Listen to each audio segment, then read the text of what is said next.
Father shoots his son's football coach because the coach was not starting his son. Hero, I'm going to let you start here because you are a football player at heart.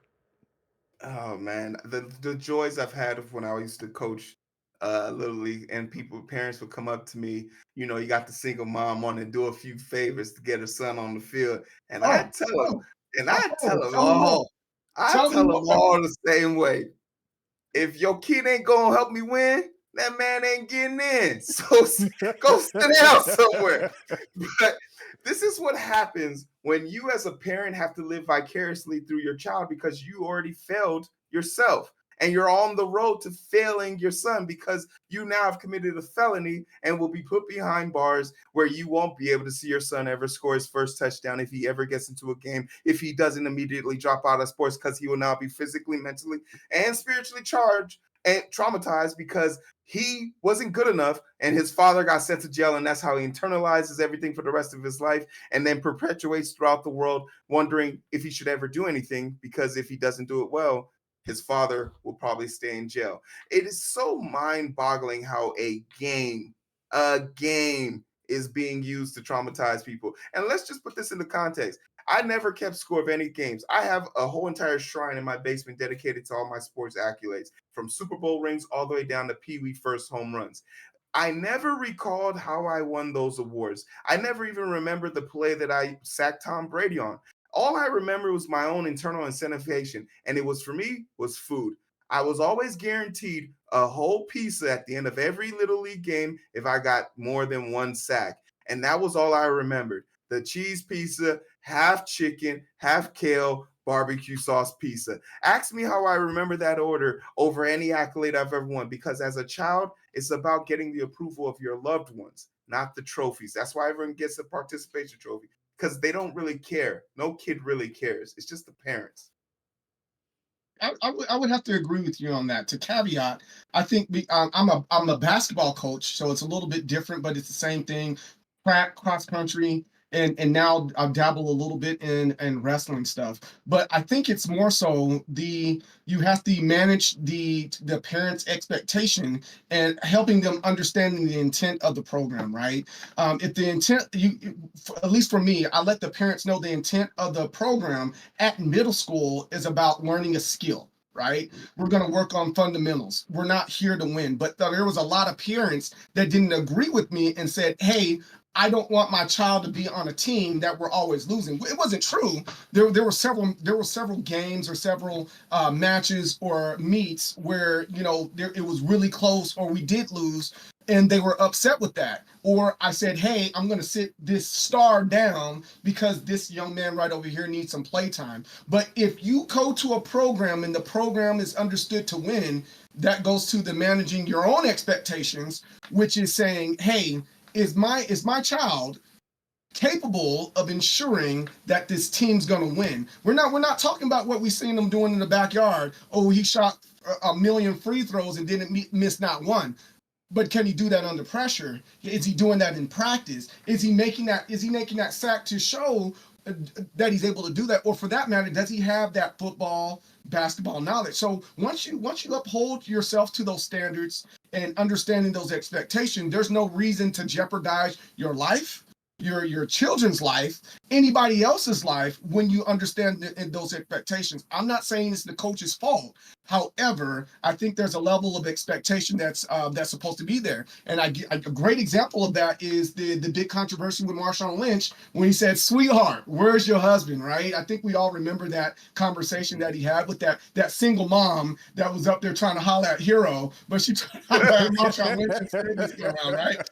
But he said, He should have, "Sweetheart, where's your yeah. husband?" Because I bet you $1 million that he already told those parents what the expectation was in this program, and they thought he was John Elway. They thought he was Joe Montana. They thought he was Russell Wilson, and he was going to be friendly. And it's like, no, this dude is from the hood. He trains different. He does it different. I was about to say do it different. He does it different, and he plays to win, not with the expectations of, hey, we're learning a skill, and I want everybody to be good at the same time.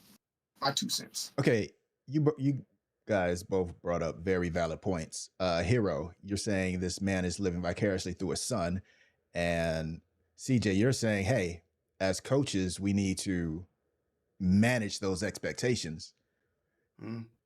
We've seen it a lot, Eh, especially since the pandemic, with people running after the coaches and running after the Yes. the no, it's referees. yeah, it's Is this a crazy. byproduct? It's no, it's I think for sure the pandemic has made it's desensitized people to common sense. And Yeah. and when they get slapped with reality, they have to come to like and I could go into depth. I was literally sitting at home comfortably on my couch. And it's because I know that I have to pick up some of the players, pick up some of the coaches, all the parents know where I live. I get a call at 10 o'clock at night. Hey, Coach Hero, it's so and so's mom. I'm just here. He was just really distraught about not being able to play. And I looked at her and I was like, distraught about not being able to play. When I called him to get in the game, he couldn't find his helmet. And it's because he was too busy high fiving all the way. And I was telling her, like, I think your son benefits from this team because he has camaraderie. He's like he enjoys just having people who do the same thing he does and appreciates him for it. In practice, he is the most valuable player to us because he's ready to go every play. But he has anxiety about having to perform on the spot every time.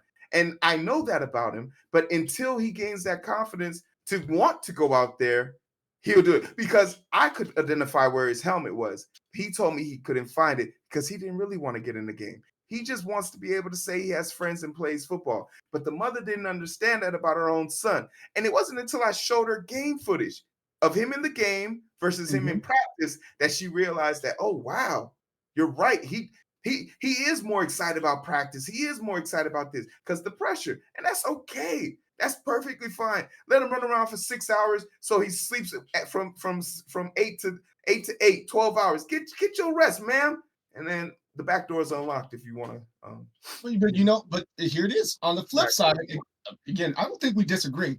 But on the flip side, the experience that I've had was, hey, I have practice, and one of our best players plays multiple sports because everybody thinks their child is Deion Sanders. Not saying Mm, that this child wasn't good, but he played and he missed practice. And one of the rules that I had on my team was, hey, we don't shoot three pointers. The percentage of you making that shot gets less and less and less the further and further you are away from the goal. So as sixth and seventh graders, we're not going to shoot threes. We're going to be right at the basket, and we won games like that. To me, 2 + 2 is 4. So this young man, after not being at practice because of football, shot a three. I don't do timeouts to reprimand, or for that matter, coach a student. I need the game to keep on. I need to save those timeouts.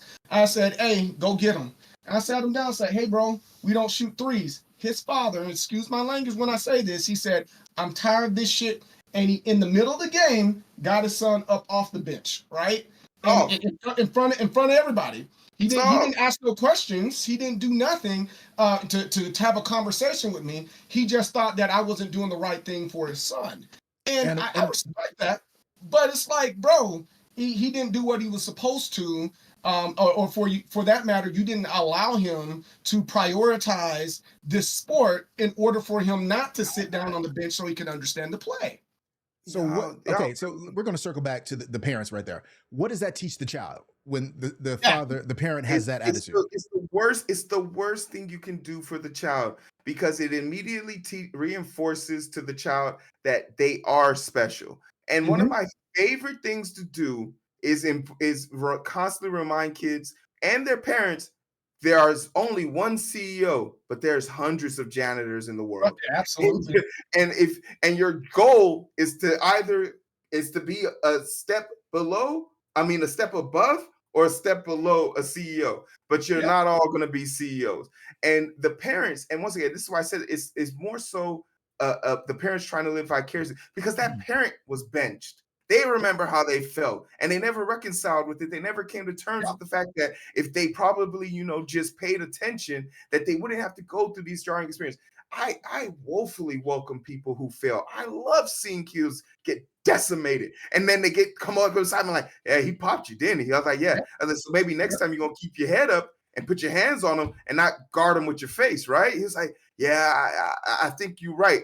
So remember, practice makes perfect, and we gonna get better together. All right, son, go sit down. Put some ice on your nose. You're bleeding.